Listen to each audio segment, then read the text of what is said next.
자, 우리가 이제 오늘 이제 좀 해야 될 거고 이제 다음 시간에도 이제 계속 해야 될 것 중에 하나가 회로를 간략화하는 거를 계속 연습을 할 거예요. 자, 우리는 지금 회로 해석을 하고 있어요. 회로 해석을 하는데 회로 해석이라는 건 결국은 주어진 회로가 있고 그 회로의 뭐 출력 전압, 출력 전류를 구하는 거야. 그러면 계산을 해야 되는데 계산은 가급적 쉽게 하는 게 좋겠죠. 그렇죠? 그래서 자, 회로를 간략화할 거고 그 첫 번째로 나온 예가 지금 여기 있는 요거예요. 자, 우리가 지난 시간에 단자 법칙이라는 거를 얘기했었어요. 터미널스 로우라고 해서 자, 양쪽 단자가 있고 자, 마주보는 단자가 있고 요 단자 사이에 걸려 있는 전압의 크기와 저 단자 사이를 흐르는 전류의 크기가 그러니까 크기와 방향이 같으면 어떤 회로라? 서로 같은 회로다. 그거를 우리가 등가 회로라고 부른다고 그랬어요, 앞으로. 자, 등가 회로를 그리는데 뭐 가장 중요한 거 뭐? 단자와 단자 사이에 걸려 있는 전압과 전류의 크기와 방향이 같으면 등가 회로야. 그리고 여기 있는 요 회로들이 서로 등가가 되는 회로들이에요. 자, 왼쪽에 그려져 있는 그림은 여러 개의 전류원이 자, 병렬로 연결되어 있을 때 그거를 하나의 전류원으로 합치는 방법이에요. 그래서 어떻게 하느냐라고 하면은 자, 우선 하나로 합치고자 하는 전류원의 방향을 정해.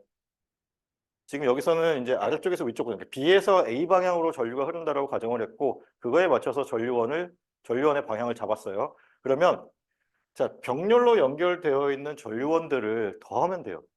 더하는데 이제 좀 구분은 해야 돼. 방향이 같은 경우, 그러니까 방향이 같다는 거는 얘와 방향이 같을 때는 그냥 덧셈. 얘랑 방향이 반대인 경우는 마이너스를 붙여서 덧셈. 쉽게 말하면 얘랑 방향이 같으면 더해주고 얘랑 방향이 다르면 빼주면 된다는 거예요. 그래서 지금 보면은 얘랑 얘랑 얘랑은 방향이 같죠. 그럼 I1과 I3는 더해주면 돼. 그리고 I2는 방향이 반대니까 빼주면 되겠지. 그래서 I1 더하기 I3 마이너스 I2가 등가 전류1의 값이 돼요. 이해되죠? 자, 그러면 이제 전화번 같은 경우는 마찬가지로 하는데 전화번은 직렬로 연결되어 있을 때 우리가 하나의 등가 전화번으로 바꿀 수 있어요. 그러면 이때도 우리가 일단 요건 정해야 돼. 어느 쪽을 플러스로 놓고 어느 쪽을 마이너스로 놓을지는 정해야 돼. 지금 여기서 위쪽으로 플러스 아래쪽으로 마이너스를 놨을 때 얘랑 플러스 마이너스 방향이 같으면 더해주고 반대이면 빼주면 돼요. 지금 보면은 얘랑은 플러스 마이너스 방향이 같죠? 그렇죠? 그러면 V1 더하기 V2 해주고 그리고 플러스 마이너스 방향이 다른 게 하나 있지? 그럼 얘는 빼주면 되겠네. 그래서 V1 더하기 V2 빼기 V3를 하게 되면 하나로 합쳐진 등가 전화번의 값이 돼요. 알겠죠? 요렇게 바꿔주는 게, 그러니까 조금 그래도 복잡했던 거를 쉽게 바꿔주는 게, 간단하게 바꿔주는 게 등가 회로를 우리가 이용하는 이유예요. 아무래도 전류원 3개 있는 것보다는 전류원 하나 있는 게 훨씬 더 해석하기 쉽겠지. 그치? 자, 그러면 이제 뭐 요것만 얘기하면은 조금이 많이 쉬울 수도 있으니 좀 어려운 것 잠깐 얘기합시다. 자, 어차피 나중에 다시 나올 거야. 나중에 나올 건데, 어, 반복해서 얘기해주면 뭐 복습 안 하더라도 조금 그래도 한 명이라도 더 알지 않을까라는 생각에 그냥 자꾸 얘기를 해요. 자, 가령 여기에 저항이 이렇게 껴있는 경우가 있을 수 있겠죠. 그렇죠? 가능해. 그러면 자, 이런 경우에 전류원을 합칠 수 있다, 없다를 구분해야 되는데 자, 저런 경우에도 가운데 껴있지만 전류원을 하나로 합치는 건 문제가 없어요. 단, 이건 안 돼. 여기에 이렇게 껴있으면 그거는 안 돼. 자, 왜 안 되느냐? 자, 어찌 되었던 중간에 뭐가 껴있다, 그러니까 중간에 뭐가 껴있는 게 이게 껴있다는 얘기가 아니라 병렬 연결 상태로 병렬 연결 상태로 중간에 뭐가 있어도 어쨌든 병렬 연결은 병렬 연결이야. 자, 병렬 연결만 보장이 되면 그 사이에 저항이 있던 커패시터가 있던 인덕터가 있던 전원이 있던 상관없어. 아니, 전화번이 있던 상관없어. 전류원을 하나로 합치는 건 문제가 없어요. 근데 자, 여기에 저항이 이렇게 껴있다라고 하면은 지금 일단 조금 간단하게 하기 위해서 이렇게 합시다. 여기 이렇게 저항이 하나 껴있다라고 봅시다. 그러면 I1, I2는 병렬 연결일까 아닐까?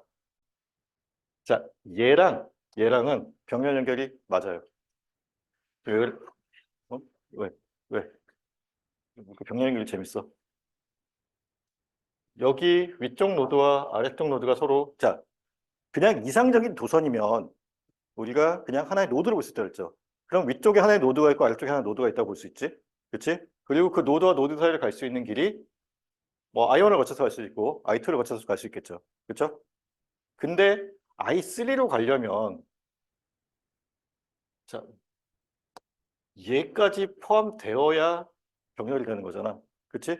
전류원만 놓고 보면은 그래서 병렬이라고 볼 수가 없는 거죠. 그렇죠?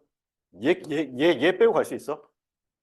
제가 껴야 되지. 그러면 헷갈리면 이렇게 봅시다. 자, 여기 껴있다 그래봐. 그러면 이쪽을 노드로 보면은 이쪽 노드에서 이쪽 노드로 갈 수 있는 방법이 지금 이렇게 가는 방법, 그리고 이렇게 가는 방법, 그리고 이렇게 가는 방법이 있겠죠. 그렇죠? 근데 자, 전류원만 놓고 보면 순수하게 직렬 연결이냐는 거야. 아, 병렬 연결이냐는 거야. 왜냐하면 자, 마주보는 한 쌍의 노드가 있고 지금 얘네 둘은 같은 노드를 공유하고 있어요. 그치? 근데 여기 저항이 하나 들어오는 순간 어떻게 돼? 이 노드와 이 노드는 다른 노드야. 그러니까 여기서 이렇게 가는 방법이 또 있고 거기서 또 이렇게 가는 방법이 있는 거지 한 번에 가는 게 아니잖아요. 그렇죠? 자, 병렬 연결의 정의가 뭐라 그랬어? 마주보는 한 쌍의 노드가 있고 그 노드와 노드 사이를 가는 방법이 여러 개 있는 경우. 근데 이렇게 거쳐서 가는 게 아니라 바로 갈 수 있을 때 이게. 근데 만약에 우리가 만약에 얘기 안 할게. 만약에 얘기하면 헷갈려. 그렇죠? 자, 그러면 자, 이런 식으로 지금 병렬 연결과 병렬 연결 사이에 어떤 소자가 들어오지 않으면 그냥 병렬 연결로 볼 수 있다는 거고 아까 하고자 하는 얘기는 그게 아니고 이거예요. 이런 식으로 연결되어 있고 이런 식으로 연결되어 있어. 뭐 R1, R2라고 합시다. 자, 이런 경우에 좀 병렬 연결이 헷갈릴 수도 있죠. 그러면 자, 어찌 되었던 여기서 중요한 거는 위쪽 노드와 아래쪽 노드가 서로 하나하나의 노드이고 갈 수 있는 방법이 여러 개고 모든 소자는 다 병렬로 연결되어 있다는 거는 맞아. 자, 병렬로 연결되어 있는 소자들끼리는 서로 평행이동해도 돼요. 얘기는 뭐냐면 자, 지금 I1 왼쪽 그다음에 R1이 그 다음 I2가 그 다음 R2가 그 다음 I3가 그 다음 이런 식으로 순서를 있잖아요. 순서를 바꿔도 돼. 그럼 어떻게 바꾸면 좋겠어? 전류원끼리 한쪽으로 몰고 전압원끼리 아니 저항끼리 한쪽으로 몰면 돼요. 자, 이 법칙에서 그러니까 이 뭐 법칙이라기보다는 이 지금 한 얘기가 성립하려면 어떻게 된다? 병렬 연결해야 돼. 그리고 그 병렬 연결이 되었을 때 중간에 끼어 있는 소자. 그러니까 아까 얘기했던 이와 같은 소자들이 중간에 껴 있지 않으면 돼요. 요거는 앞으로 계속 나올 거니까 그때 다시 좀 짚어보도록 합시다. 자, 전압원 같은 경우에 중간에 여기도 마찬가지로 여기 뭐 저항이 있다든지 하게 되면 이때는 직렬로 연결된 소자들끼리는 움직여도 상관없어요. 자, 등가가 되는 회로가 뭐라 그랬어? 어떤 두 개의 터미널, 그러니까 아니면 마주본 노드가 있을 때 그 노드와 노드 사이 혹은 터미널과 터미널 사이를 거쳐가는 전압과 전류의 크기가 바뀌지만 않으면 돼. 가령 저항이 여기 있다고 하거나 아니면 그 저항이 옮겨가서 여기 있다고 하더라도 이 회로는 저항 요거 하나 갖고 있고 전압은 이만큼 갖고 있는 동일한 회로예요. 그렇기 때문에 자, 직렬로 연결된 회로에서는 그 그러니까 전압원이 있는 경우 자, 전압원을 그냥 한쪽으로 몰고 저항들을 반대쪽으로 몰아서 좀 편하게 보고 문제를 풀면 돼요. 요거는 뒤에서 또 계속 하도록 합시다. 자, 그러면 요거 설명했고 그다음 보자. 자, 우리가 이와 같은 이제 회로를 해석을 해야 된다라고 하고 이때의 뭐 V5라는 것과 전류 I라는 것을 이제 구해 보는 것을 지난번에 했었는데 그냥 복습하는 의미로 이거 한번 같이 풀어봅시다. 자, 일단 뭘 해야 돼? 전류 I의 값을 물론 지금 여기 정해지긴 했는데 이게 정해지지 않았더라도 일단 우리가 KVL을 쓴다라고 했을 때 일단 룹이 있으니까 KVL을 써야 된다라고 했을 때 자, 임의의 전류의 방향을 일단 설정해 주면 좋다 그랬죠. 수동보 규정을 우리가 가급적 만족하는 쪽으로 설정하자라고 했었고, 그러면 자, 전류의 방향을 이렇게 잡아봅시다. 그리고 수동보 규정을 만족할 수 있도록 나머지 소자들을 적용해 준다면 여기 플러스 마이너스 그리고 여기 플러스 마이너스 이렇게 오자는 거야. 물론 여기 지금 V5라고 하는 게 왼쪽을 플러스 오른쪽 마이너스를 놓긴 했어요. 근데 그렇게 되면 이제 부호 같은 게 헷갈리니 그냥 여기를 오른쪽을 플러스 왼쪽을 마이너스, 그러니까 수동보 규정을 만족하는 쪽으로 놓고 대신에 뭘 바꿔주면 돼? 이 양단에 걸려있는 전압을 마이너스 V5로 바꿔주면 되겠지. 그렇지? 자, 그러면 지금 내가 안쪽에 이렇게 동그랗게 그린 저게 전체 회로를 흐르는 전류의 방향이라고 본다면, 자, 저 전류의 크기는 일단 뭐 임의로 정해야 되긴 하는데, 문제에서 지금 시계 방향으로 돌아가는 저 전류의 크기를 I라고 알려줬어요. 그렇죠? 그러면 이것도 I라고 놓으면 되겠지? 그렇지? 그리고 여기 보면은 수동이 아니라 여기 종속 전화번이 하나 있죠. 그리고 종속 전화번의 크기가 어떻게 돼? 여기 있는 V5라고 하는 전압의 크기에 따라서 달라져요. 그러면 자, 일단 전압의 크기를 구하기 위해서는 우리가 KVL을 써야 될 것 같죠. KVL이라고 하는 거는 자, 하나의 룹이 있을 때 그 룹 안에서 상승하는 전압의 합과 강항하는 전압의 합이 서로 같다로 놓고 풀어도 되고, 아니면 모든 거를 다 상승하는 전압이라고 놓고 본다면 상승하는 전압의 합은 0이다. 혹은 강화하는 전압의 합은 0이다로 놓고 풀 수 있죠. 자, 전압 상승과 전압 강화의 합이 같다라고 놓고 풀어봅시다. 그러면 자, 전류의 방향을 놓고 보고 그러니까 전류의 그 화살표, 방향을 가르치는 화살표가 플러스 단자 쪽으로 들어가면 전압 강화. 자, 이제 기억해야 돼. 자, 플러스 단자 쪽으로 화살표가 들어가면 전압 강화. 그리고 마이너스 단자 쪽으로 화살표가 들어가면 뭐예요? 전압 상승. 그러면 구분됐지? 자, 요거 12V 전압원과 4V 전압원이 전압 상승이에요. 자, 16이 전압 상승이고 전압 강화가 얼마 있냐면 자, 4옴 저항에서 나타나는 전압 강화를 계산하고, 그리고 여기 2V5라고 하는 게 요 전압원의 크기니까 2V5만큼의 전압 강화가 있고, 그리고 여기서 얼마만큼의 전압 강화가 있어? 마이너스 V5만큼의 전압 강화가 있겠지. 그러면 일단 첫 번째로 확인해야 될 게 뭐야? 4옴 저항에서의 전압 강화가 얼마인지를 알아야 되는데, 저거를 우리가 계산하기 위해서 써야 될 법칙이 오음의 법칙이에요. 자, 오음의 법칙 우리가 V는 IR이라고 하는 것을 썼었으니까 지금 저항은 4옴으로 주어졌고 전류는 그냥 우리가 임의의 전류를 쓰는데 전류 I라고 됐잖아요. 그러면 자, 그러니까 저항 4에다가 전류 I 곱하면 그게 저기 있는 4옴 저항에서의 전압 강화량과 같죠. 자, 잘 모르겠으면 바로 질문해. 자, 그리고 더하기 아까 여기 있었던 종속 전압원의 값 EV5라고 하는 만큼의 전압 강화가 있고, 그리고 여기 마이너스 V5만큼의 전압 강화가 있겠지. 자, 그러면 식을 간단히 해서 16은 4i 플러스 V5가 되는데, 자, 문제는 뭐야? 미지수가 i랑 V5 두 개 있어요. 근데 식이 하나야. 그럼 방정식이 안 풀리지. 그렇지? 방정식이 풀리려면 하나의 식을 더 만들어야 되죠. 자, VO와 I라고 한 전류의 크기가 관계되는 관계식을 만들어야 되는데 그게 어디서 쓸 수 있겠어? 여기서 쓸 수 있겠지. 그렇지? 자, 마이너스 VO라고 지금 전압 강화량을 가르쳐 주긴 했는데, 자, 유검 저항과 저기에 흐르는 전류가 얼마? I지. 그러면 우리가 저항값과 전류를 가지고 전압 강화량을 구하면 어떻게 돼요? 여기 오메오 법칙을 써서 6I가 되겠죠. 그러면 자, V5라고 하는 것의 값이 마이너스 6I라고 놓고 풀면 되겠네. 자, 이 두 개의 식을 가지고 풀면 되겠죠? 이해돼? 자, 그러면 여기 V5 대신에 마이너스 6i를 넣으면 자, 마이너스 2i가 16이 되네. 그래서 i라고 하는 게 8A가 될 거예요. 아니. 마이너스 8A. 그렇지? 자, i가 마이너스 8A라고 하는 거는 지금 우리가 여기서 전류의 방향을 반대로 잡았다는 얘기지. 그러니까 지금은 이 방향으로 전류가 흐른다라고 봤는데 실제로는 반대 방향으로 전류가 흐르고 있다. 뭐 그 이유는 지금 뭐 얘가 더 우세하게 작용하는 것 같아. 뭐 나중에 봐야겠지만. 자, 그러면 봅시다. 마이너스 8A 구했고 또 구해야 될 거예요. V5라는 걸 구해야 돼요. 자, V5라고 하는 것은 여기 있는 요 식에 넣으면 되겠네. 그렇지? 마이너스 6i가 V5 값이 되니까 V5 값은 48이 되겠네요. 자, 봅시다. 그러면은 자, 아까 얘기했지. 얘가 더 우세하게 작용하는 것 같다라고 했었잖아. 왜냐면 전류가 지금 반대 방향으로 흐르고 있으니까. 지금 V5 값이 48V고 거기에 2를 곱하게 되면 요거의 값이 얼마예요? 96V가 돼요.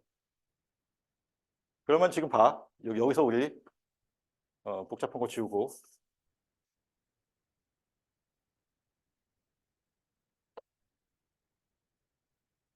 전화번만 봅시다. 전화번만. 자, 얘랑 서로 직렬 연결이야. 그렇지? 얘네도 서로 직렬 연결이야. 맞아요? 모든 소자가 지금 하나의 길 위에 놓여 있잖아요. 그렇죠? 저항과 전화번들이 다 하나의 길 안에 놓여 있어. 그럼 다 직렬 연결이야. 그러면 자, 그러니까 얘는 그냥 고정된 전압을 갖고 있다고 봅시다. 그냥 뭐 종속 전압원이지만 그냥 회로가 바뀌지 않으면 저기서 그냥 96V의 전압원을 유지하고 있겠지. 그럼 96V의 전압을 갖고 있다고 보면은 자, 이 세 개의 전압원을 하나로 합칠 수 있다라고 가정하자고. 원래는 합치지 못하지. 얘는 이렇게 계속 바뀔 테니까 주변 상황에 따라서. 근데 합칠 수 있다고 가정하는 거는 얘를 그냥 96V로 고정을 시켰어. 그럼 합칠 수 있죠. 하나로 합치면 자, 지금 뭐 얘랑 같은 방향으로 합쳐볼까 그럼? 지금 여기 있는 요 12V와 같은 방향을 합치려면 저거를 요 방향으로 놓고 자, 12V는 지금 얘랑 같은 방향이죠. 내가 합치고자 하는 거랑. 그리고 자, 이렇게 따라가야 돼. 따라가면서 지금 마이너스가 먼저 나오는지 플러스가 먼저 나오는지 봐야지. 플러스가 먼저 나오니까 얘는 반대 방향이겠지. 그리고 얘는 마이너스가 먼저 나오니까 얘는 같은 방향이겠죠. 그러면 얘랑 더하고 얘를 빼주면 되겠네. 맞아요? 만약에 마이너스 플러스로 내가 바꿔서 온다고 한다면 그때는 지금 같은 방향 다른 방향을 볼 때 자 어쨌든 이 방향으로 흐른다고 했을 때 마이너스로 들어가고 플러스로 들어가고 마이너스로 들어가죠. 근데 지금 얘는 어떤 거랑 같은 방향이야? 얘랑 같은 방향이야. 그러면 이만큼 그러니까 96V라는 거에서 이만큼 빼주면 같은 값이 나오겠지. 그렇지? 얘에서 얘네 둘 빼면 지금 80V가 돼요. 그러면 이거랑 같은 방향으로 80V 전압원 하나만 놓게 되면 모든 전압을 하나로 합칠 수 있는 거가 되는 거잖아. 그 얘기는 뭐야? 얘가 나머지 것들보다 조금 더 우세하게 동작하고 있다는 거죠. 그래서 전류의 방향이 이 방향이 아니라 반대 방향으로 가는 게 맞겠네. 그렇죠? 자, 요렇게 복습을 마무리하고 우리 오늘 해야 될 거를 부지런히 나가보도록 합시다. 자, 이제 등가회로라는 건데 지금 이미 많이 얘기했죠. 자, 등가회로라는 거는 자, 회로를 간략화하기 위해서 우리가 쓰는 거다. 그래서 자, 이거 잘 봐요. 회로의 일부분을 제거하고 그 자리에 단순화한 회로를 대체해도 회로의 다른 부분에 자, 전류와 전압이 변하지 않는다면 등가회로다. 이거를 터미널 법칙이라고 얘기를 해서 지금 여기 투 터미널 서브 서킷에 어쩌고저쩌고 써 있는데 내가 아까 얘기했던 그거야. 자, 여기 네모 안에 들어있는 여기 있는 요게 뭐 어떤 회로일 수도 있고 소자일 수도 있고 상관없어요. 그냥 어떤 회로라고 합시다. 일반적으로. 이 회로가 있고 이 회로에 들어가는 전류와 전압이 이렇게 정해져 있다고 생각해. 근데 여기 있는 회로를 모양을 바꿨어요. 그러니까 다른 회로로 갖고 왔다는 거야. 다른 회로로 갖고 왔는데 전류와 전압이 바뀌지 않으면 이 전체 회로의 입장에서는 같은 회로라고 봐도 되겠지. 그렇죠? 그 얘기예요. 그거를 우리가 터미널 법칙이라고 얘기를 하고 이렇게 복잡한 얘기로 쓰는데 그냥 다 무시해도 되고 자 터미널과 터미널 사이에 걸려있는 전압과 전류의 크기와 방향이 바뀌지 않으면 이 내부에 있는 회로가 바뀌더라도 등가 회로라고 본다. 그리고 등가 법칙이라고 얘기를 하면은 우리가 일반적으로 이 등가 회로를 쓰는 이유는 회로를 단순화하기 위해서 쓴다라고 생각하면 좋겠어요. 자, 그래서 뭐 엘리멘트 로, 뭐 터미널 로, 뭐 이렇게 써 있는데 다 잊어버려도 되고 내가 방금 얘기했던 자, 터미널과 터미널 사이에 걸려있는 전압과 전류의 크기와 방향이 같으면 등가 회로이다라는 것만 기억하고 있읍시다. 자, 여기는 이 얘기들은 뭐냐면 자, 전류와 전압의 관계를 함수식으로 나타낸 거예요. 그래서 자, 이 뭐 V와 I가 그러니까 같은 I를 넣었을 때 같은 V라고 하는 값이 나오게 된다면 그때는 뭐 여기는 F와 G가 같은 회로이다라는 그런 얘기를 하고 싶은 거예요. 그래서 뭐 그거는 그렇게 얘기하면 될 것 같아요. 자, 요 밑에 있는 것들은 그냥 무시하고 자, 우리 꼭 해야 되는 것만 얘기합시다. 자, 그래서 지금 뭐 이런 것도 있다는 거지. 자, 전압원이 있고 여기는 전류원이 있어. 누가 봐도 사실 등가이기 쉽지 않은데 뭐 그렇더라도 터미널을 잡고 그 터미널과 터미널 사이에 걸려있는 전압과 그 터미널과 터미널 사이를 흐르는 전류의 값이 같으면 그때는 우리가 얘네조차도 등가 회로로 볼 수 있다라는 거예요. 자, 그러면 여기 요거 붙어 있으면 그러니까 옛날 교재에서 갖고 온 문제라고 했었죠. 자, 이제 우리가 이제 전압원 전류원을 이제 뭐 줄여주는 방법에 대해서는 뭐 지난 시간에 했고 복습했으니까 어느 정도 되었다고 봅시다. 자, 가장 많이 나오는 거는 사실은 전압원 전류원을 줄여주는 것보다는 자, 수동소자인 저항 혹은 커패시터 혹은 인덕터를 하나의 커패시터, 하나의 인덕터, 하나의 저항으로 줄여주는 문제가 더 많이 나와요. 그래서 그거를 이제 좀 시작해 보려고 해요. 자, 지금 보면은 자, 그 사전 단계인데 자, 여기 있는 요 전압 V 그리고 요 전류 I가 지금 왼쪽과 오른쪽에서 같은 값을 유지하는지를 한번 보자라는 거예요. 그리고 같은 값을 유지한다라고 하면은 지금 여기 있는 요 2옴짜리 하나의 저항과 직렬로 연결되어 있는 1옴짜리 두 개의 저항이 서로 어때? 같은 회로겠지. 그렇지? 그러면 이제 회로를 간략화 시켜야 되는 입장에서는 이렇게 생긴 회로를 이렇게 줄여주면 되겠죠. 그렇죠? 자, 결론적으로 얘기하면은 직렬로 연결된 저항은 덧셈으로 합하면 돼요. 그러면 하나의 등가 저항이 돼. 자, 병렬로 연결된 저항들은 역수의 합으로 구해주면 돼요. 요거는 좀 이따가 얘가 나오니까 그때 가서 얘기하도록 합시다. 일단 지금 보면은 자, 2옴 저항이 있고 여기는 1옴이 두 개 직렬로 연결된 저항 회로예요. 그치? 그러면 자, 지금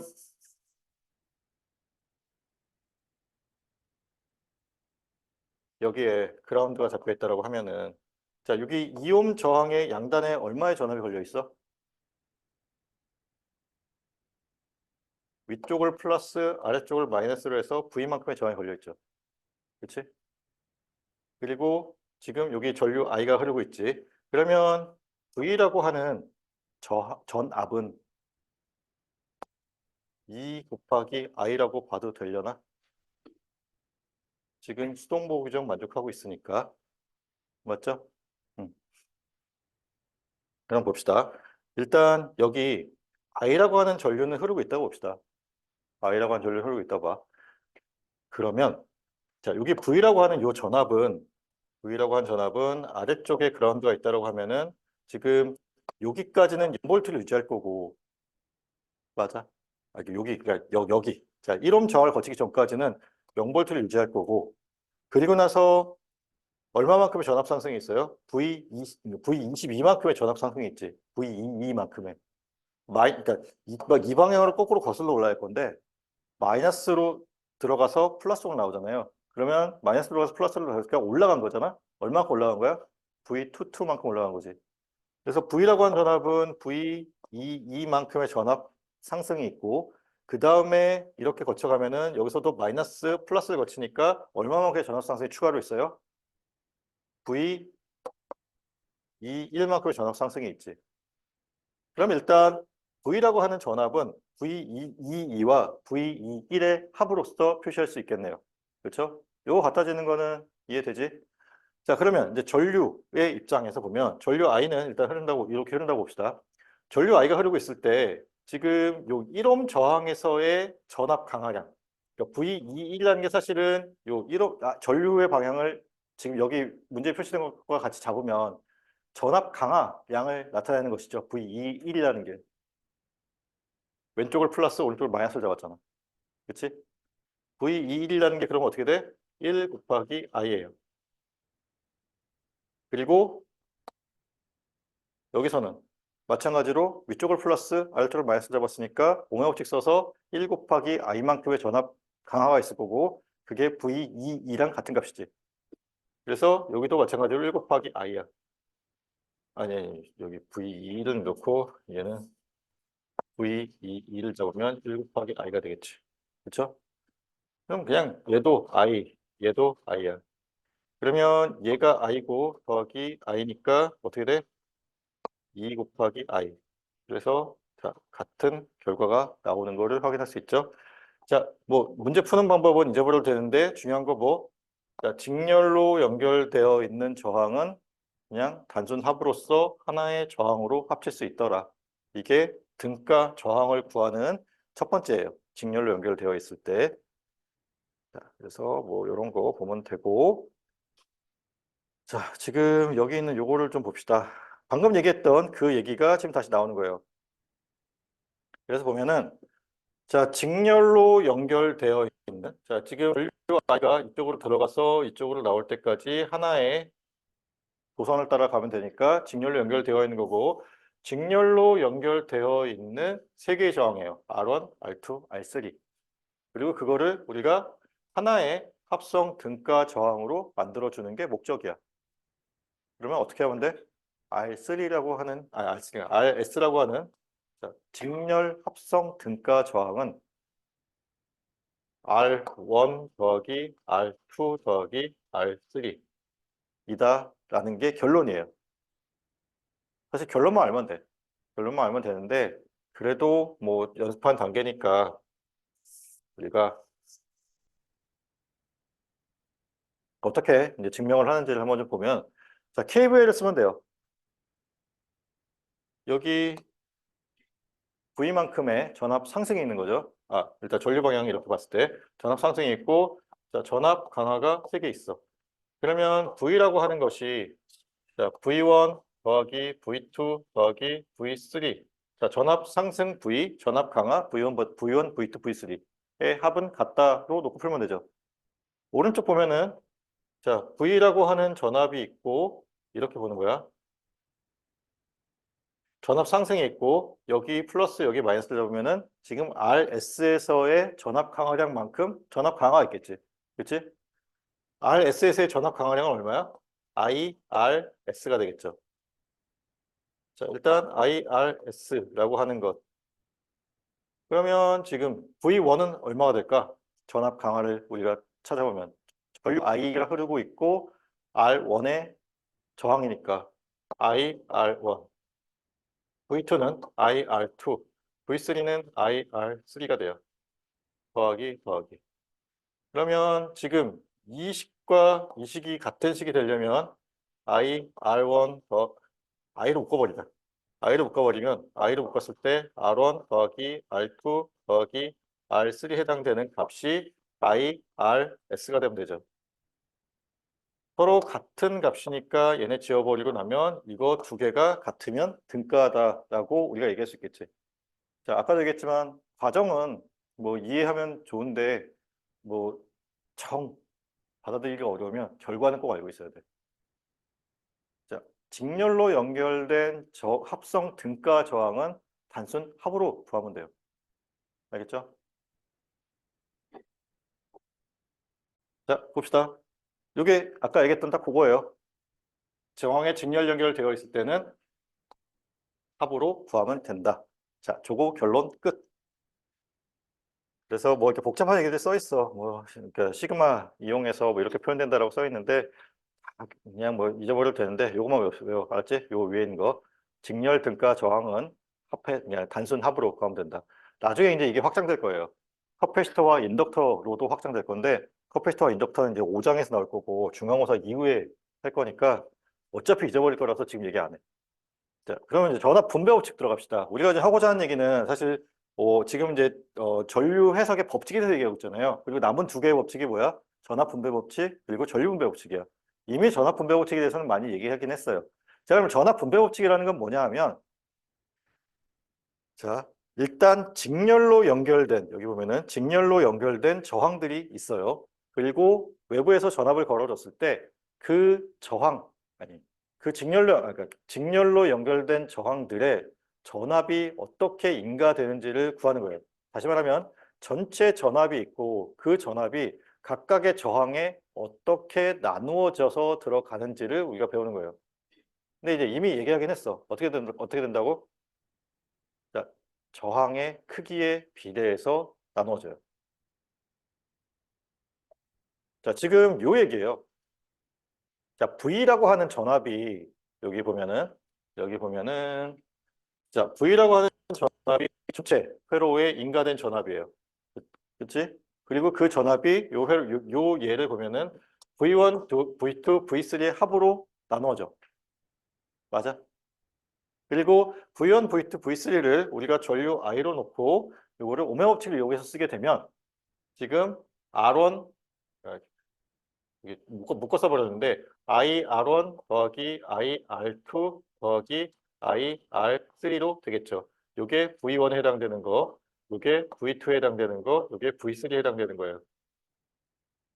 그러면 전류 I, 공통된 전류 I를 묶고 나면 결국은 R1 더하기 R2 더하기 R3가 되는 거잖아. 그래서 자, 전압 분배 법칙은 첫 번째 가정이 뭐냐면 자, 저항들이 직렬로 연결되어 있어야 돼. 직렬로 연결되어 있는 저항들이 있을 때에 자, 저항의 크기에 비례해서 나눠진다라고 하는 게 전압 분배 법칙이에요. 자, 그럼 직렬로 연결된 저항들은 전류의 크기는 같다. 알겠죠? 자, R1, R2, R3 다 전류는 I로 동일해요. 자, 직렬로 연결되어 있을 때는 전류의 크기는 동일하고 전압은 서로 다른데 그 다르게 나눠지는 그 크기가 저항의 크기에 비례해서 나눠진다. 그것만 잘 기억합시다. 그래서 자, 지금 이렇게 쓸 수 있다는 거야. V1이라고 하는 거는 자, 우리가 R1I라고 쓸 수 있잖아요. V1의 크기를 지워버렸구나. R1I라고 쓸 수 있었잖아요. 그렇지? 근데 I라고 하는 거를 이제 구하는 방법을 이제 알고자 하는 거예요. 자, 우리가 만약에 지금 여기 있는 요 세 개의 저항을 하나의 저항으로 합할 수 있다라고 합시다. 만약에는 아니지만 하나를 합했다고 합시다. 그게 아까 얘기했던 RS에 해당되는 값이지. 그러면 자, 전압원 하나 있고 저항 RS 하나 있어요. 그리고 여기에 전류 I가 흐르고 있다고 봅시다. 전압은 V고. 그럼 전류 I는 어떻게 구하면 돼? 그래, RS분의 V지. 음. 자, 오메 법칙을 쓰는 건 맞아요. 자, I는 R분의 V라는 게 오메 법칙이야. 근데 자, 여기는 내가 글자를 이상하게 써서 못 봤나? RS라고 썼잖아. 그러면 자, 아래쪽에 그라운드가 있다고 봅시다. 그러면 자, 여기 0볼트고 지금 요 위쪽은 전압 얼마야? V만큼이에요. 위쪽 노드는 V, 아래쪽 노드는 0. 그러면 여기 우리가 RS의 양단에 걸려있는 전압을 수동보 기준을 만족하게 잡아줘서 위쪽을 플러스 아래쪽을 마이너스를 잡아봅시다. 그러면 여기에 걸려있는 전압도 V겠지. 그렇잖아. 아래쪽은 지금 그라운드 잡혀 있어서 0이고 위쪽은 전압 상승이 돼서 V니까 같은 높이여야 되잖아요. 지금 위아래가. 아니 위아래 같은 게 아니라 왼쪽 오른쪽이. 그러면 요거가 V만큼의 전압을 갖고 있는 게 맞겠지? 그러면 전류 I는 자, RS분의 V예요. 맞아? 근데 우리가 RS를 지금 R1 더하기 R2 더하기 R, 그러니까 R1, R2, R3의 합성 등가 정어로 봤어요. 그러면 우리가 이걸 어떻게 다시 쓸 수 있어? R1 더하기 R2 더하기 R3의 V로 넣을 수 있죠. 그래서 지금 보면은 여기 쓰여져 있는 요게 전류 I에 해당되는 값들이에요. 이해? 네? 자, 질문이 있으면 바로바로 합시다. 지금 다음 주 다음 주 정도까지 하는 게 우리가 이제 앞으로 문제 푸는 데 있어서 한 두 가지 정도만 빼고 다 배우는 거거든. 그러니까 그걸 이용해서 계속 문제 푸는 연습을 할 거예요.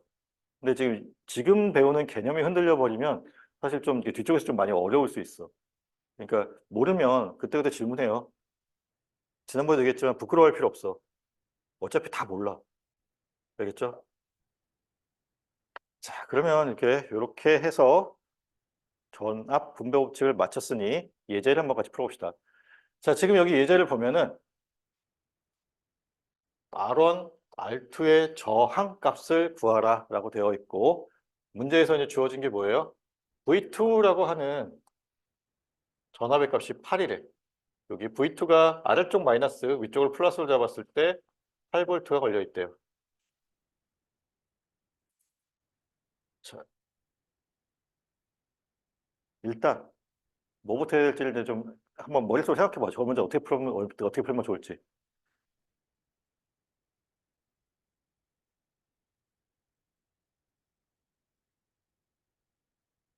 저항 R1과 저항 R2를 구하라고 문제에서 얘기했어요. 자, 저항값을 구하기 위해서는 일단 어떤 법칙을 써야 될까? 우리가 지금 배운 법칙이 많지 않죠. 오음의 법칙, 그다음에 키르호프 법칙, 그리고 지금 막 배우고 있는 게 전압 분배 법칙이에요. 오케이? 그러면 자, 일단 나는 이렇게 풀 것 같아. 전류가 저렇게 돌아간다고 합시다. 그러면 KVL을 쓸 거예요. 왜냐하면 이제 V1의 값을 내가 좀 궁금하고 알고 싶거든. 나중 되면은 그냥 바로바로 풀 수 있을 텐데 지금은 그냥 하나하나씩 짚어봅시다. 아래쪽에 그라운드가 잡혀 있다라고 가정을 하고, 자, 12V만큼의 전압 상승이 있는 거고 V1, V2만큼의 전압 강화가 있는 거죠. 자, 12V는 V1 더하기 V2라고 놓으면 되겠네요. 근데 문제에서 V2가 얼마라고 알려줬어? 8V라고 알려줬어. 그러면 V1이 얼마일까? 4V면 되겠지. 그치?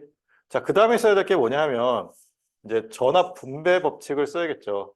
자, 전류 I라고 되어 있고, 그러면 자, 12V라고 하는 거는 자, R1 곱하기 I만큼의 전압 강화 더하기 R2 곱하기 I만큼의 전압 강화. 그래서 I 곱하기 R1 더하기 R2인데, 자, 지금 여기에 4V, 여기에 지금 8V 걸려 있다라고 하면 I라고 하는 전류는 동일하고 R이라고 하는 저항만 달라지면 되겠지. 어떻게 달라지면 돼? R1 대 R2의 값이 1대 2의 D로 나누어지면 되겠네요. 그렇죠?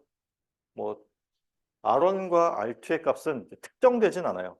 대신에 뭐 1옴, 그러니까 R1이 1옴이면 R2가 2옴, 뭐 R1이 2옴이면 R2가 4옴, 뭐 그런 식으로 요 관계식만 나오는 거니까 이런 식에서는 이제 어떤 특정 값이 나오는 건 아니고 요 B가 나왔다라고 보면 돼요. 이해됐지? 자, 그래서 뭐 다시 나온 얘기인데 요거는 일단 자, 전화번이 여러 개 직렬로 연결되어 있을 때 하나로 합칠 수 있다고 그랬고, 자, 지금 아까 문제에서는 이제 전화번은 하나인데 저항이 여러 개 있는 경우에 이제 했던 얘기인데, 지금 여기서는 전화번이 여러 개 있는 경우에 지금 저항이 존재하는 그런 회로예요. 자, 하나의 전압원으로 맞춰주기 위해서는 지금 문제에서 VS라고 하는 합성 등가 전압원을 아래쪽을 마이너스, 위쪽을 플러스로 놨어요. 그러면 얘랑 같은 극성을 가지는 전화번은 플러스를 붙여서 합해주고 얘랑 다른 극성을 가지는 전화번은 마이너스를 붙여서 합쳐주면 되겠지. 그럼 같은 극성, 다른 극성은 어떻게 구분한다? 자, 전류의 방향을 일단 한 방향으로 해서 돌려봐요. 돌려볼 때 지금 여기 전류가 이렇게 들어가고 있거든. 그러니까 시계 방향을 돌고 있어요. 자, 시계 방향을 돌 때 저 화살표가 마이너스로 들어가서 플러스로 나오게 되네. 왼쪽 오른쪽 거가. 그렇지? 그러면 왼쪽 거에서도 마이너스로 들어가서 플러스로 나오게 되는 거는 같은 극성이야. 들어가서 마이너스로 나오면 반대 극성이고. 그러면 지금 얘는 마이너스로 들어가고 얘도 마이너스로 들어가고 얘는 플러스로 들어가네. 그럼 그러니까 얘는 색깔을 바꾸자. 얘는 플러스로 들어가요. 그러면 반대 극성 하나, 같은 극성 두 개. 같은 극성은 더해주고 반대 극성 빼주면 된다 그랬죠? 자, 같은 극성, 그러니까 VS는 같은 극성을 가지는 5V와 18V는 그냥 더해주면 되고, 지금 얘는 마이너스를 붙여서 더해주면 돼. 좀 쉽게 그냥 뺀다고 하자. 마이너스 7로 갑시다. 그러면 이 값이 얼마가 돼? 16V가 되겠네요. 맞아.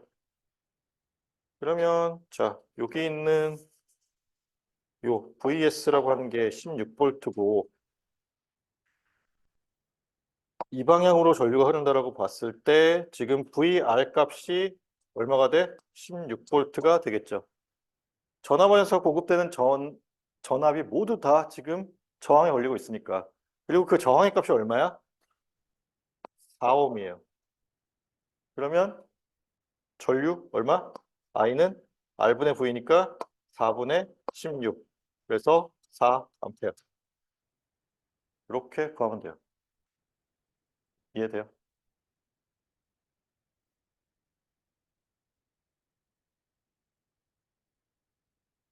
그래서 여기 보면 16V 나오고, 자, 부호 주의하라고 되어 있고, 자, 4i가 되니까 i는 4A다. 우리가 구한 값하고 같죠.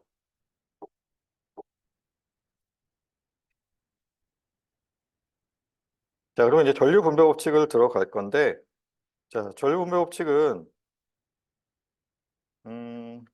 좀 쉬었다 하자. 예. 우리 10분 쉬었다 합시다. 이제 얼마 안 남았어. 뭐가 남았냐면 전류 분배 법칙을 마치고 나면은 합성 등가 저항을 구하는 거 예제 하나 정도 풀면은 이제 Y 델타 변환이라는 게 나와요. 근데 강의 초에도 얘기했듯이 Y 델타 변환은 나도 잘 못 외워서 못 써요. 근데 이제 그렇다고 해서 여러분도 못 쓴다는 얘기는 아니고 여러분은 쓰되 잘 외웠어야 돼. 그러니까 외워야 될 부분들이 너무 많다 보면은 내가 암기에 좀 자신이 없어서 그러니까 수리할 때도 사실 Y 델타 변환을 풀이하는 일은 그렇게 많지는 않을 거예요. 그러니까 꼭 필요한 경우 한두 군 경우에만 Y 델타 변환을 쓸 거는데 이렇게 얘기하면은 또 다들 공부 안 하겠지만 잘 외워서 잘 쓰면 되게 편해. 알겠죠? 자, 그러면 이제 우리 전류 분배 법칙 봅시다. 전류 분배 법칙은 일단 우리가 전압 분배 법칙은 첫 번째 전제가 뭐라 그랬죠? 직렬로 연결되어 있다라는 게 첫 번째 전제였어요. 자, 전류 분배 법칙은 첫 번째 전제가 병렬로 연결되어 있는 경우에 한해서 적용이 돼요. 자, 저항들이 지금 병렬로 연결이 되어 있고 그 경우에 전류 I가 들어가고 있다고 하면은 이쪽 노드에서 이쪽 노드까지 전류 I가 이렇게 흘러가야겠지. 근데 지금 위쪽 노드와 아래쪽 노드를 놓고 봤을 때 자, 그 전류 I가 키르호프 법칙에 의해서 어떻게 나눠져? I1 더하기 I2 더하기 I3로 나눠지지. 자, 위쪽을 하나의 노드로 봅시다. 지금 하나의 노드가 있고 그 노드로 들어가는 전압 I, 나가는 전압 I1, I2, I3. 그러면 노드로 들어가는 전류의 합과 아니, 들어간 전류의 합은 나온 전류의 합과 같다라는 것이 키르호프 법칙이었죠. 그래서 I1 더하기 I2 더하기 I3에 해당돼요. 자, 그러면 우리가 I1이라고 하는 좀 복잡하니까 지우고 I1이라고 하는 전류를 그려봅시다. 물론 지금 여기 보면은 그러니까 작게 쓰여져 있어서 잘 안 보이지만 전압 V는 이렇게 주어져 있어요. 위쪽을 플러스, 아래쪽을 마이너스로 주어져 있어. 자, 병렬로 연결되어 있을 때 전압은 동일하게 인가된다 그랬죠. 모든 소자에. 그러면 지금 여기 있는 모든 저항에 위쪽 플러스, 아래쪽 마이너스로 해서 전압 V가 인가되어 있는 거예요. R1, R2, R3 다 동일한 전압이 인가되어 있어. 그러면 전류 I1, I2, I3를 구해야 되는데 우리가 오메 법칙에 대입하면 자, I1이라고 하는 거는 R1분의 V 그리고 I2라고 하는 거는 R2분의 V I3라고 하는 거는 R3분의 V로 놓고 풀면 되죠. 그렇죠? 그러면 공통된 V라고 하는 게 있으니까 V라고 하는 거는 R1분의 1 더하기 R2분의 1 더하기 R3분의 1로 놓으면 되겠지. 자, 이게 여기 있는 요 것과 같아진다라고 하면은 뭐 RP분의 V가 같다라고 놓을 수 있겠지. 자, 일단 합성 등가 저항을 구할 때는 RP분의 V로 가야 되는데 일단 그거 전에 전류 분배부터 봅시다. 자, 전류 분배는 지금 요걸로 끝났어요. 자, 이거를 우리가 컨덕턴스로 바꿔주게 되면 G1 더하기 G2 더하기 G3로 놓으면 되겠지. 자, 컨덕턴스라고 하는 거는 저항분의 1로, 그러니까 저항의 역수로 정의를 했었어요. 자, 그러면 자, 전류 분배 법칙이라고 한다라고 하면 자, 컨덕턴스 G1, G2, G3가 있다라고 했을 때에 자, 전류는 컨덕턴스에 비례해서 나누어진다라고 얘기를 해도 되고 아니면 자, 저항의 역수에 비례해서 나누어진다라고 얘기를 해도 돼요. 둘 중 하나만 잘 외우고 있으면 돼. 자, 다시. 자, 전류 분배 법칙이라고 하는 거는 자, 저항이 병렬로 연결되어 있을 때 자, 저항의 역수에 비례해서 전류가 나누어진다라고 하는 게 전류 분배 법칙이에요. 아니면 자, 컨덕턴스에 비례해서 나누어진다라고 하는 게 전류 분배 법칙이야. 자, 요거는 외워야 되는 얘기야. 알겠죠? 자, 그러면 일단 그게 지금 여기 쓰여져 있는 요거예요. 전류 분배 법칙이고 자, 그러면 이제 합성, 그러니까 병렬 합성 등가 저항을 구하는 건데 지금 우리가 구한 거는 여기까지 구했고 자, 오른쪽에 있는 이 회로와 왼쪽에 있는 회로가 같은 회로, 등가 회로가 되려면 전압 V만큼이 플러스 마이너스 걸려 있고 거기에 전류 I가 공급되고 있으면 되겠죠? 우리가 지금 여기 있는 요 식이 전류 I에 대한 식을 쓴 거잖아? 그럼 오른쪽 회로에서도 전류 I에 대한 식을 한번 써봅시다. I는 자, 이 RP를 기준으로 위쪽 전압 플러스 아래쪽 전압 마이너스를 해서 V가 걸려 있죠. 그러면 I는 RP분의 V가 되겠지. 그렇지? 얘와 얘가 같은 값을 가지면 되죠. 그럼 V는 지워지고 어떻게 되면 돼? RP분의 1은 R1분의 1 더하기 R2분의 1 더하기 R3분의 1로 되면 돼요. 자, 역수의 합이 합성 등가 저항의 역수와 같아지는 거예요. 자, 지금 각각의 저항의 역수의 합이잖아요. R1분의 1 더하기 R2분의 1 R3분의 1이 그게 뭐랑 같아지면 돼? 자, 합성 등가 저항의 역수와 같아지면 돼요. 이제 컨덕턴스 입장에서는 합이에요. GP는 G1 더하기 G2 더하기 G3 이렇게 하면 되는데 자, 그러니까 저항의 입장에서는 자, 역수의 합이 합성 등가 저항의 역수와 같다라는 얘기예요.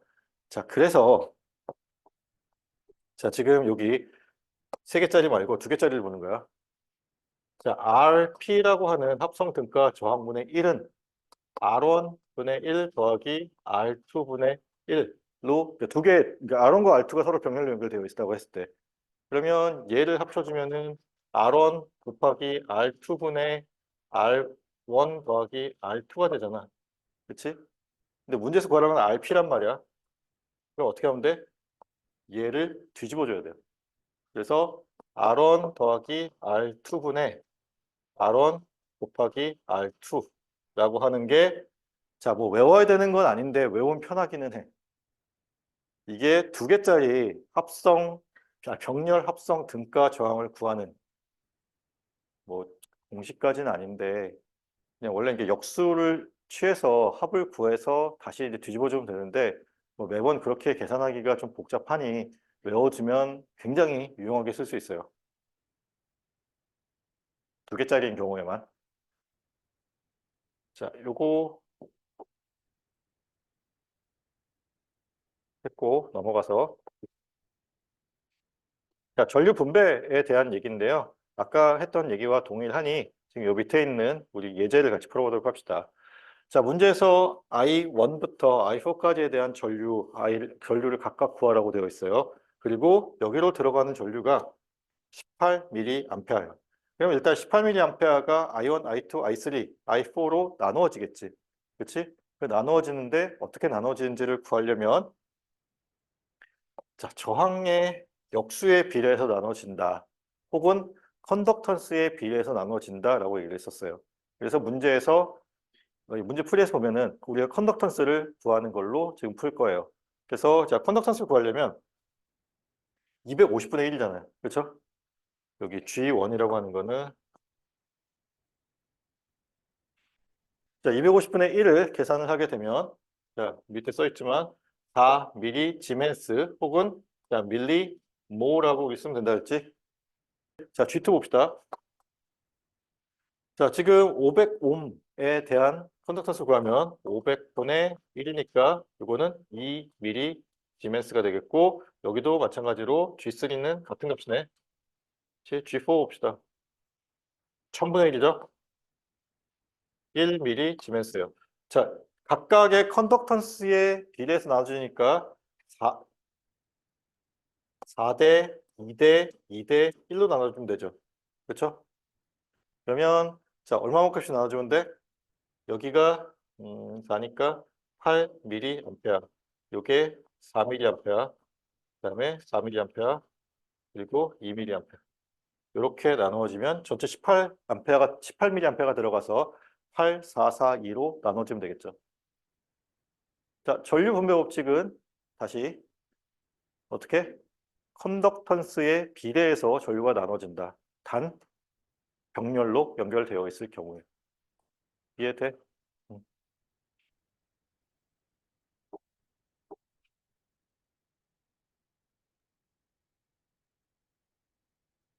자, 지금 이제 또 다른 예제를 같이 풀어봅시다. 이거 이제 옛날 교재에서 갖고 온 거고.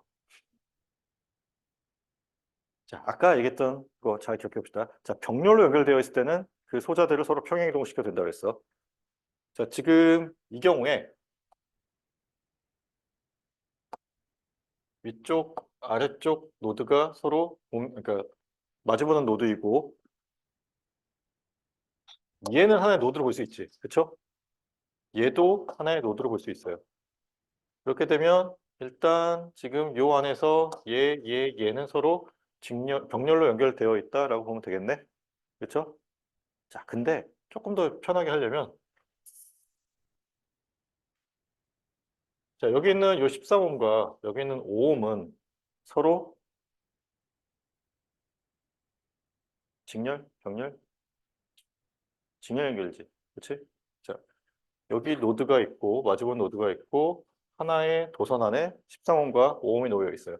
그러면 우리가 직렬 합성 등가 저항 구하는 거 배웠으니까 저 두 개의 저항을 합하면 얼마가 되지? 자, 직렬로 연결되어 있을 때는 단순 합으로 볼 수 있다 그랬어요. 그러면 18옴이 되겠지. 그치? 그래서 얘를 지우고 요거 대신에 18옴이다라고 하자는 거야.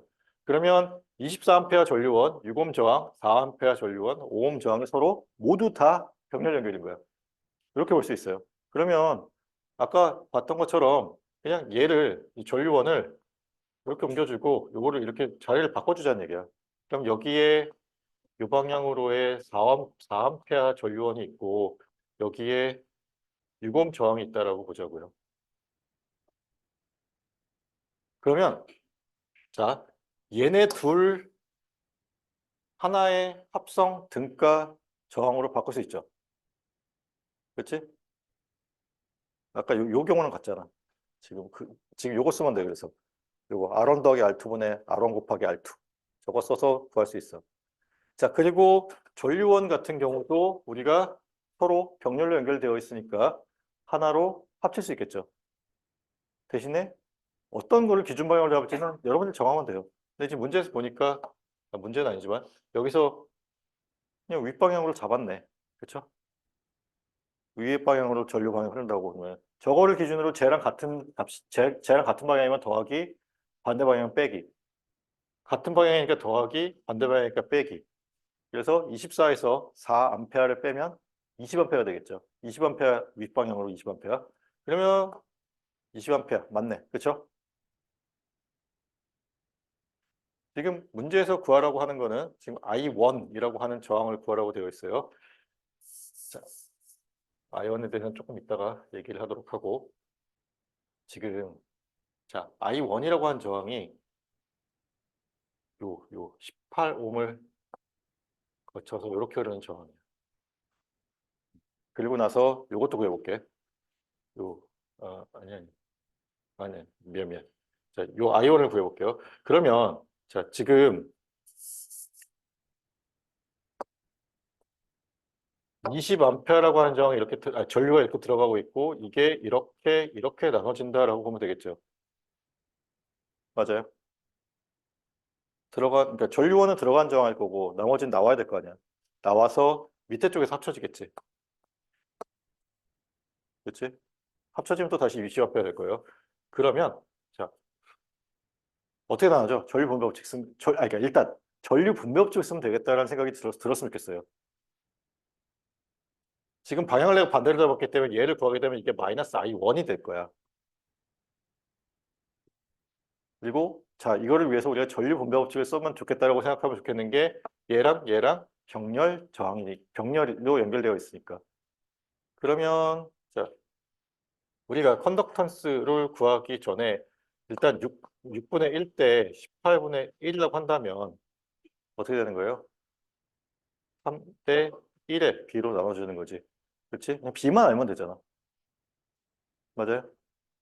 그러면 자 20A가 여기에 15A가 흐르고 여기에 5A가 흐르게 되면 되겠네요. 3대 1로 나눠주니까.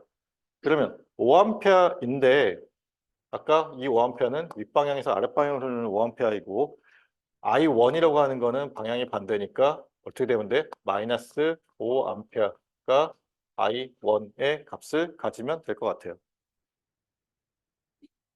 자, 지금 밑에 이제 뭐 이렇게 푸는 방법이 있긴 해요. 그리고 이제 여기서 하나 더 보여주고 싶은 거는 이 두 개의 합성 저항을 구하는 18홈과 6홈의 합성 저항을 구하는 거를 좀 보여주고는 싶은데 그건 좀 이따 얘기하고 일단 문제에만 집중해서 자, 지금 I1이라고 하는 값을 구하는 거를 우리가 해봤는데 어떻게 하면 돼? 자, 20A라고 하는 전류가 있고 그게 병렬로 연결돼 일단 지금 여기 13홈과 5홈은 서로 직렬로 연결되어 있기 때문에 우리가 18홈이라고 합칠 수 있었고 그리고 이 두 개가 병렬로 연결되어 있기 때문에 얘네 둘의 컨덕턴스에 비례하거나 아니면 같은 얘기긴 한데 역수에 비례해서 전류가 나눠지면 돼요. 그럼 그 역수라고 하는 거는 6분의 1 대 18분의 1인데 지금 이 방향으로 들어가고 있고 여기서는 이렇게 내려가는 방향으로 구해지는 거예요. 이해돼? 자, 전류가 분배될 때는 방향이 같아야 돼. 이것도 주의해야 되는 거야. 전류가 분배된다는 거는 큰 물줄기가 들어오고 있고 그 물줄기가 밖으로 나가는 방향이에요. 그러니까 노드를 향해서 들어온 게 얼마만큼의 비로서 빠져나가냐는 거예요. 이해되지? 그러면 지금 I1이라고 하는 저 전류의 방향이 아니라 이 방향으로 빠져나가는데 그 B가 6분의 1 대 18분의 1이니까 이게 결국은 3대 1의 B로 나눠지는 거고 그래서 여기가 지금 위에서 아랫방향으로 15A 여기가 위에서 아랫방향 18홈의 위에서 아랫방향으로 5A 전류가 흐르는데 지금 우리가 설정한 요 전류의 값과 우리가 구해야 되는 I1 값이 서로 반대 방향이니까 I1 값이 얼마가 되면 돼? 마이너스 5A가 되면 되겠죠. 자, 그러면 우리가 이제 뭐 그거 구했고 자, 구하라는 게 V도 구하라고 되어 있어요. 자, I1 값 구했어요. I1 값 구했으니까 지금 V1 값을 우리가 구할 수 있지. 어떻게 구하면 돼? 자, 어떤 특징이 있냐면 서로 병렬로 연결되어 있어요. 6옴 저항과 18옴 저항은. 그리고 V라고 하는 전압은 지금 얘와 얘 사이에 걸려있는 전압이야. 위쪽에 아무것도 없으니까 하나의 노드를 볼 수 있고 여기도 아무것도 없으니까 하나의 노드를 볼 수 있어요. 그러면 6옴 저항에 걸리는 전압이든 18옴 저항에 걸리는 전압이든 아니면 전류원 자체에 걸려있는 전압이든 어때? 다 같은 전압이겠지. 셋 중에 아무거나 하나만 구하면 그게 V값이라는 거예요. 근데 지금 우리가 뭘 구했어? 방금 전에 자 여기에 흐르는 전압 얼마? 전류 얼마? 15A. 여기로 흐르는 전류 5A 구했어요.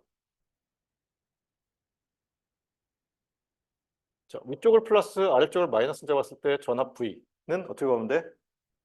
V는 자 여기 있는 5A에다가 18옴 저항을 곱하면 90V가 나오겠네.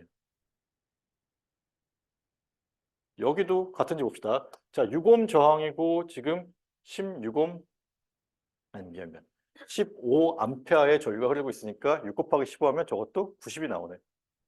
그렇지? 뭐 여기는 우리가 직접적으로 구할 수는 없으니까 그냥 90이 된다라고 그냥 보면 되겠죠. 자, 병렬로 연결되어 있기 때문에 어떤 소자에 걸려있는 전압도 다 동일하게 되고 방금 우리가 구한 전류의 값이 있으니까 그 전류의 값에다가 정을 곱하면 전압 값이 나와서 그래서 여기 보면 90V 아까 구했던 마이너스 5A 나왔어요. 자, 그건 일단 됐고 자, 문제에서는 조금 다른 방법으로 풀었는데 같이 봅시다. 일단 지금 여기 13옴, 5옴을 합쳐서 18옴이 됐잖아요. 18옴과 여기 있는 6옴을 서로 병렬 등가정을 구하는 거야. 그러면 지금 여기 있는 것처럼 아까 우리 외우자고 했었던 공식에 대입해서 구하게 되면 자 4.5옴이 나와요. 요거는 넣고 계산해봐. 알겠죠? 그러면 자 전류원이 요것도 하나로 합쳐진 거잖아요. 아까 24A와 4A 합쳐서 이 방향으로 얼마? 20A의 전류가 흐르고 그리고 지금 저항도 하나의 저항으로 합쳐진 거야. 지금 아까 처음에 하나, 둘, 세 개의 저항이 있었는데 얘네 둘 직렬 연결하고 얘랑 병렬 연결해서 4.5옴이라는 저항이 나왔어요. 그럼 여기 있는 저항의 값이 얼마야? 4.5옴이야. 그럼 4.5옴에는 얼마만큼의 전류가 공급되고 있을까? 저항 하나, 전류원 하나니까 20A가 다 들어가고 있겠죠. 그러면 지금 이렇게 20A가 공급되고 있고 구해야 되는 전압의 값이 지금 위쪽 플러스 아래쪽 마이너스로 되어 있는데 얘들을 그냥 다 하나의 저항으로 보더라도 위쪽 플러스 아래쪽 마이너스인 건 변하지 않지. 그치? 그럼 여기서도 마찬가지로 위쪽을 플러스 아래쪽을 마이너스로 잡았을 때의 전압을 구하면 돼요. 그게 V야. 그러면 지금 수동보 규정을 만족하는 방향으로 설정해 주면 되고 그랬을 때의 전압값 얼마? V는 4.5라고 하는 저항값에다가 20이라고 하는 전류값을 곱하면 되고 그게 90V가 되겠네요. 자, 구하는 방법이 여러 개 있어요. 이렇게 구해도 돼. 그러니까 문제에서는 이제 그거를 연습시키기 위해서 이거 세 개를 하나의 저항으로 합한 걸로 보고 그것에 20A의 전류가 공급되고 있으니 90V가 되더라라는 얘기를 하는 거예요.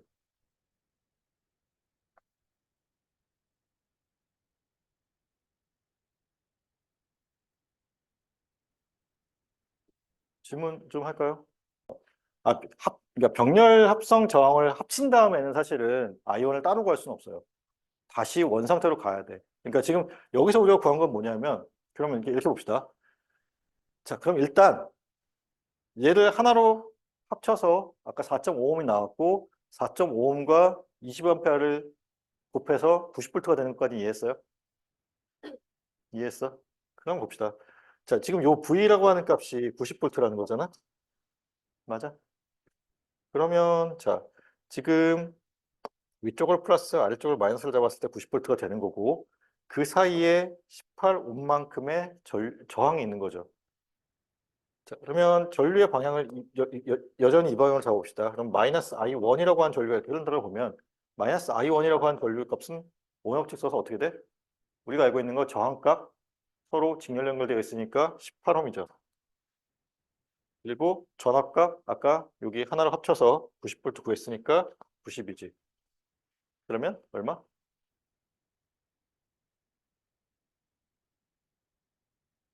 5. 근데 마이너스 I1이 5A니까 I1 값은 마이너스 5A가 되겠죠. 이렇게 구할 수 있어요. 어.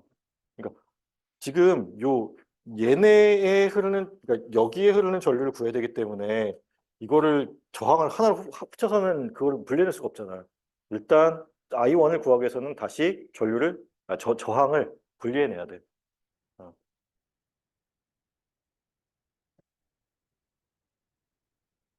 질문 없어? 이제 표정 좀 편하게.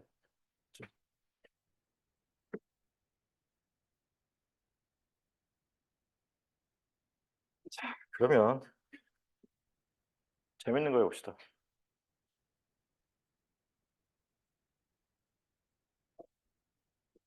내가 이거를 애니메이션을 지으면서 답을 다 보여줘 버려갖고 지금 일단 우리가 앞으로 합성 등가 저항을 구하는 거를 할 거고, 자, 뭐 지금 당장은 합성 등가 저항 이렇게 이거 구하려면 꽤 어려워 보이지만 굉장히 쉬운 축이에요.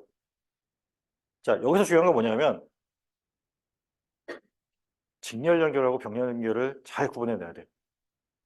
직렬 병렬이 헷갈리면 그 다음부터는 문제가 안 풀려요. 그러니까 답은 당연히 틀릴 거고.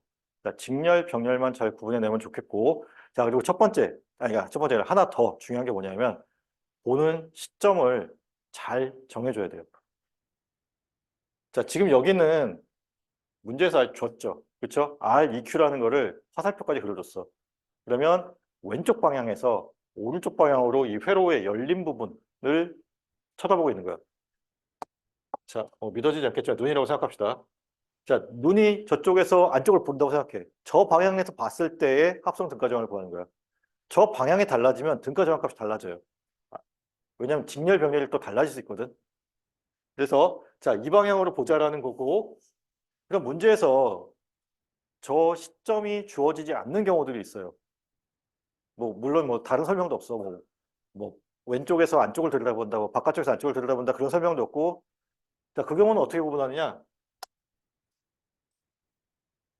아마도 전원이 하나 그려져 있을 거야. 그리고 그 전원에서 그러니까 에너지가 공급되는 거기 때문에 자, 전원을 없애고 그 위치에 눈을 넣으면 돼. 그리고 그 전원의 위치에서 회로의 안쪽 방향을 바라보면 돼요. 알겠죠? 자, 중요한 거 시점을 잘 찾아줘야 돼요. 자, 그 이유는 지금부터 설명할게요. 자, 지금 이거는 문제에서 시점을 그려줬기 때문에 여기에서 쳐다보고 있으면 돼요. 자, 우리가 이 회로를 자, 여기 끝에 보면은 저항 하나로 이제 합쳐져서 이제 11옴이 나올 거야. 11옴까지 가는 거를 하나하나 좀 천천히 해봅시다. 자, 가장 먼저 해야 될 게 뭐냐면 시점 정했어. 시점 정하고 나서 그 다음에 해야 될 게 뭐냐면 자, 저 눈으로부터 가장 멀리 있는 저항을 찾아줘요. 지금 딱 보면 가장 멀리 있는 저항이 얘지. 그치? 자, 저걸 찾아주는 게 일단 첫 번째야. 근데 물론 이제 시점을 정했다고 치고 그 다음에 해야 될 게 가장 멀리 있는 저항을 찾아줘요. 그리고 그 다음에 해야 될 게 뭐냐면 그 저항에 인접한 저항들과 직렬인지 병렬인지를 확인을 해. 자, 얘가 지금 가장 멀리 있는 거고 얘와 인접한 저항이 뭐가 있어요? 위쪽에 있는 8옴, 아래쪽에 있는 6옴이 서로 인접한 거겠지. 얘는 좀 더 멀잖아. 그치? 가장 인접한 것만 찾아줘. 그러면 6옴, 8옴이 인접해 있어요.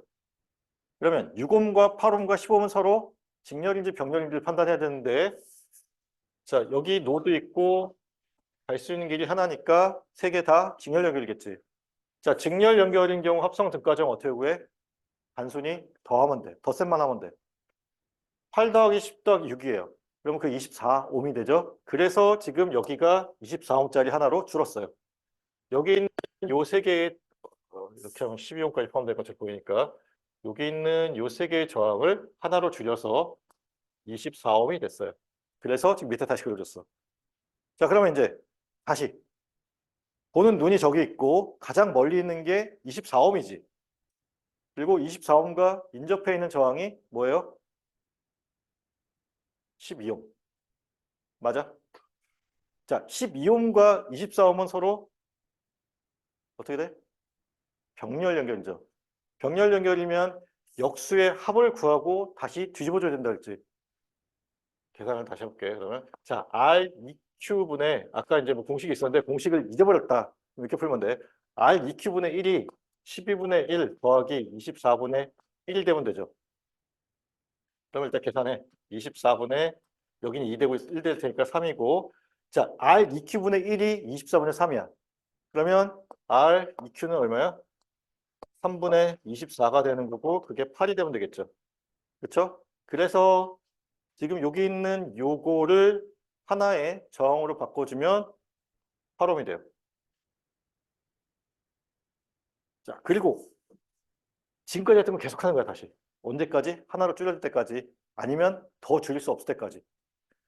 지금 뭐 시점은 계속 바뀌지 않고 여기인 거고 저기서 가장 멀리 있는 거 8옴이고 8옴과 가장 인접해 있는 거 뭐예요? 4옴. 4옴과 8옴은 서로 직렬. 그러면 12옴이 그래서 나오겠지. 그치? 그리고 자, 다시 12옴이 가장 멀리 있고 그거랑 병렬로 연결되어 있는 게 얼마예요? 아니, 가장 인접해 있는 게 6옴이고 서로 병렬 연결이지. 합하면 4옴이 돼요. 계산해봐.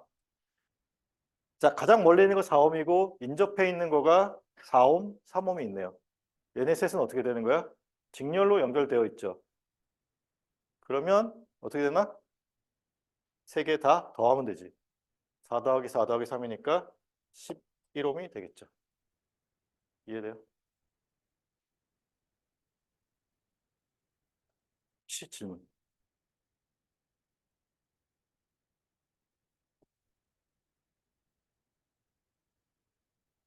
자, 만약에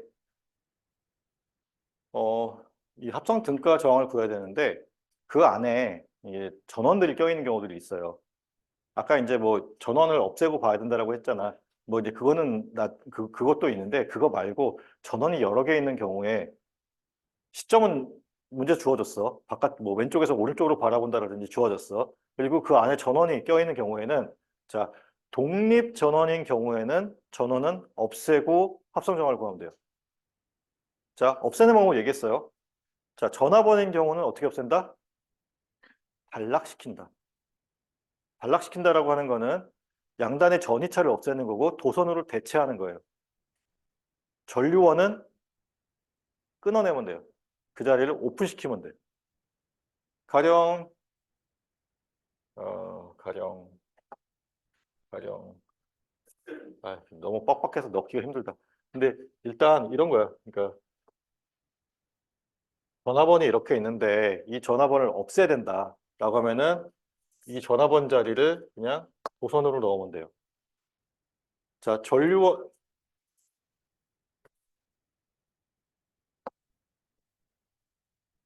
전류원이 이렇게 있는데 이 전류원이 있는 자리를 없애야 된다라고 하면은 이때는 여기를 개방시키면 돼요. 알겠어요? 음. 자, 요 얘기는 조만간 숙제로 나갈 거야. 합성 등가정을 구하는 건데 이제 뭐 전원이 껴있는 경우가 이제 숙제가 있을 거예요. 그때 자, 합성 등가 저항의 입장에서는 독립 전원은 필요 없는 부분이니까 그거는 제외하고 구하면 돼. 자, 근데 내가 강조하는 거는 독립 전원만 없앨 수 있는 거야. 종속 전원은 내부에 저항이 있기 때문에 함부로 없앨 수 없어요. 그리고 지금 여러분들이 배운 것 가지고는 종속 전원이 있는 경우에는 지금 합성 등가 저항 구하는 거를 아직 못해. 그거는 조금 더 배우고 갈게요. 자, 그러면 이제 우리 Y 델타 변환으로 넘어가도록 합시다. 아주 적당한 시간에 끝날 수 있을 것 같아요. 자, Y 델타 변환이라고 하는 거는 지금 보면은 자, 일단 요거야. 저항이 연결되어 있는데 지금 이제 Y자 모양이잖아요.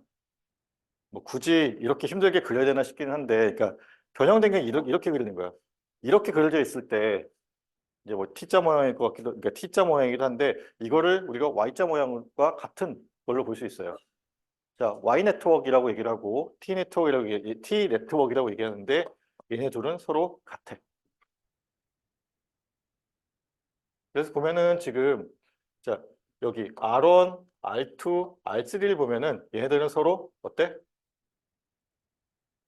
Y자 모양을 거꾸로 뒤집어 놓은 것처럼 생겼지. 그치?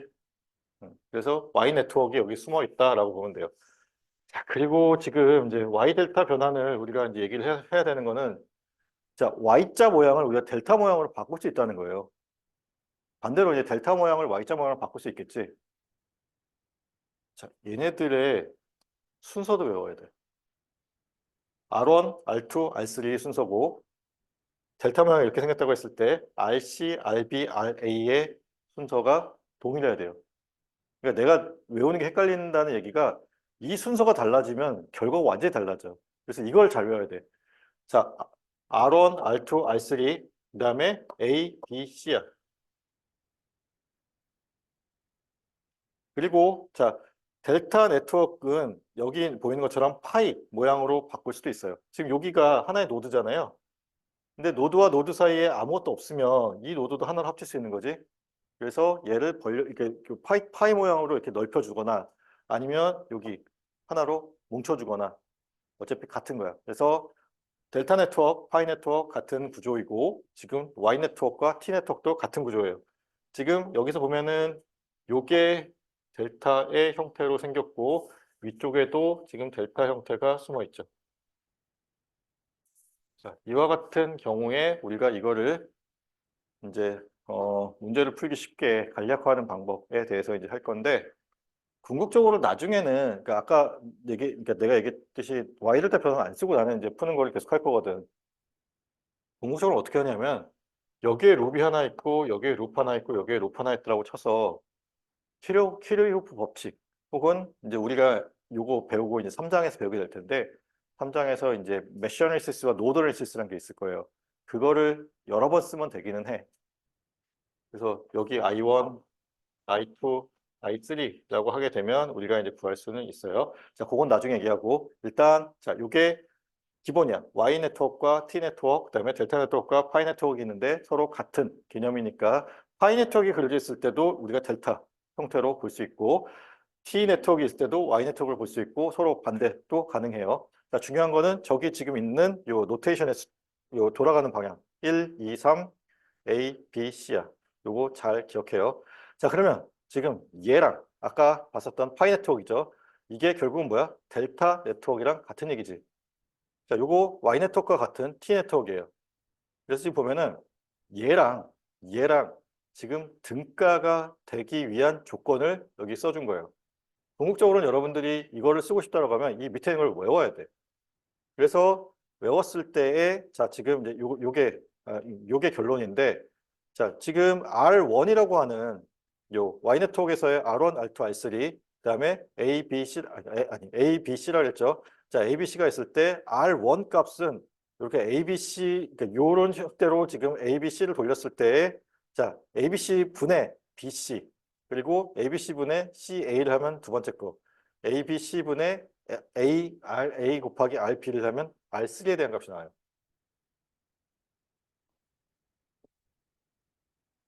그리고 이제 RA에 대해서 풀어쓰게 되면 이제 이렇게 풀어쓰는 거야. RA를 구하기 위해서는 아까 이와 같은 구조로 그렸을 때 R1분의 이렇게 맞지? 나는 못 외워. 근데 여러분들 할 수 있어. 그래서 지금 이제 그 유도하는 과정을 이제 보여줄게요.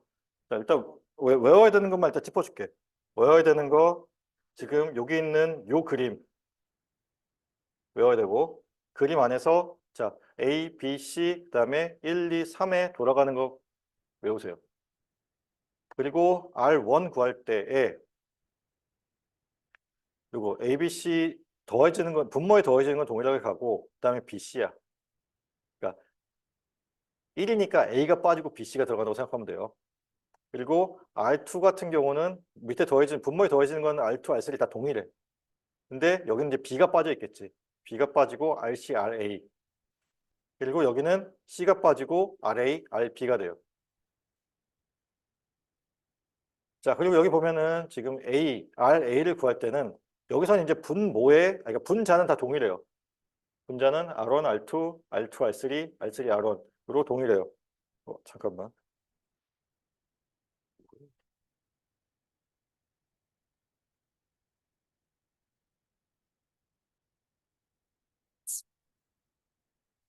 어차피 수업 얼마 안 남았으니까 마치고 받을게.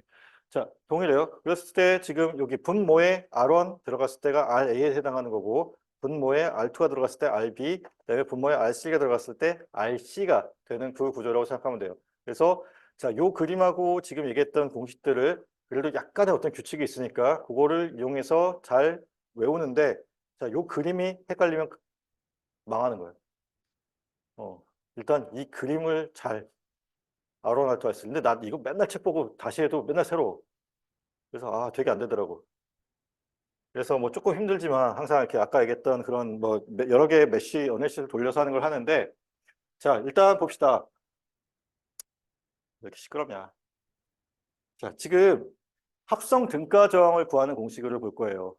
지금 자, R1, 2라고 하는 것은 지금 델타 네트워크에서 R1, 2라고 하는 것에 대한 합성 등가 저항을 구하겠다라고 하는 거면 자, 시점이 어딜까? 말하기 곤란하지. 자, 여기야. 1, 2를 기준으로 그러니까 안쪽에서 바깥쪽을 보면 아무것도 안 보이는 거 아니야. 회로의 바깥쪽에서 안쪽을 봐야 되는데 1, 2를 기준으로 봐야 되니까 지금 여기서는 왼쪽에서 오른쪽으로 봐야 돼요. 자, 그리고 여기서 중요한 건 뭐냐면 자, 여기 3과 4 쪽에 보면은 지금 요 도선들이 튀어나가 있어.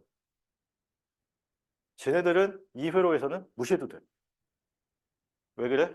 이 방향으로 전류가 안 흐를 거야. 개방되어 있잖아요. 개방되어 있기 때문에 일단 전류가 이렇게 들어가서 여기로 나눠지고 여기로 나눠진다고 봅시다. 그리고 여기서 가서 지금 일루 가거나 그러니까 원래는 나눠져야겠지. 여기 뭔가가 있다면. 근데 오른쪽에 아무것도 없어. 끊어져 있어. 그럼 전류가 안 흐르겠죠. 그러면 얘네들은 흐르지 않고 없어야 된다는 거야. 그러면 봅시다. 우리가 합성 등가 저항을 구한다고 그랬어요. 자, 보는 시점 정해졌고 그다음 뭐 해야 돼? 가장 멀리 있는 저항이 뭔지를 찾아야겠지. 가장 멀리 있는 저항이 뭐예요? RA. 맞아. RA와 인접한 저항을 찾아주면 되지. 그치? RC가 인접해 있지. 자, 이건 없는 거라 그랬어. 저게 붙어 있으면 좀 헷갈리거든. 자, RA랑 RC랑 직렬일까 병렬일까? 직렬이지. 그쵸? 그래서 지금 여기 RA 더하기 RC는 직렬 연결 합성 등가 저항을 구한 거예요. 자, 그럼 그 다음 봅시다. 일단 여기를 RC로 합쳐서 하나로 그렸다고 합시다. 그러면 자, 시점에서 가장 먼 게 지금 RA 더하기 RC가 되는 거고 RA 더하기 RC와 RB는 서로 병렬 연결이에요. 그래서 자, 앞으로 자, 병렬로 연결되는 거는 이렇게 표시할게요. 자, 직렬 연결 합성 저항은 플러스를 표시하고 병렬 연결된 거는 이렇게 해서 표시할게.